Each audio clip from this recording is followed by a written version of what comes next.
ઘણી મેડમ ઘણી તકલીફ થતી હતી, હું ચાલી નહોતી શકતી, મને આજે અત્યારે મેં પર્સ લીધું છે ને મેડમ, એ પર્સ હું આજે જ મારા જેઠાણીને કીધું કે હું નહોતી લેતી, કેમ કે આમ એટલું ખરાબ લાગતું હતું ને, પાછળ કીટ લટકાવીને જઈ તો આમ એકદમ જ ભારી વજન, એના હિસાબે કીટ પાછળ લટકાવી તો આમ શરમ આવતી હતી, એમ થાય કે એવું યુઝ ન કરાય આપને.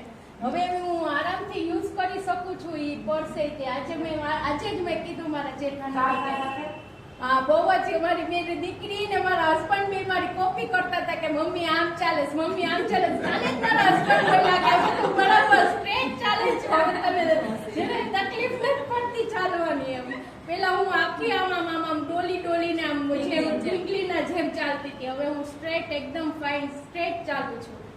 મને ચાલવામાં હવે તકલીફ નથી.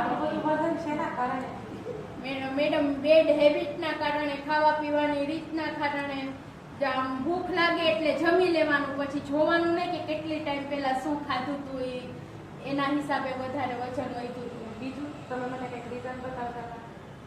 શરીરનું ધ્યાન નહોતા રાખતા? હા, શરીરનું ધ્યાન નહોતી રાખતા. લેડીઝોની આદત હોય કે ઘરના લોકોનું ધ્યાન રાખે પણ પોતાના શરીરનું ધ્યાન ન રાખે. નહોતી રાખતી, જરાય નહોતી રાખતી મેડમ. આ ટાઈમ હવે આવીને એટલું બધું સિરિયસલી રીતે કરું છું ને મેડમ, એના હિસાબે જ આ મારું રિઝલ્ટ આવ્યું છે.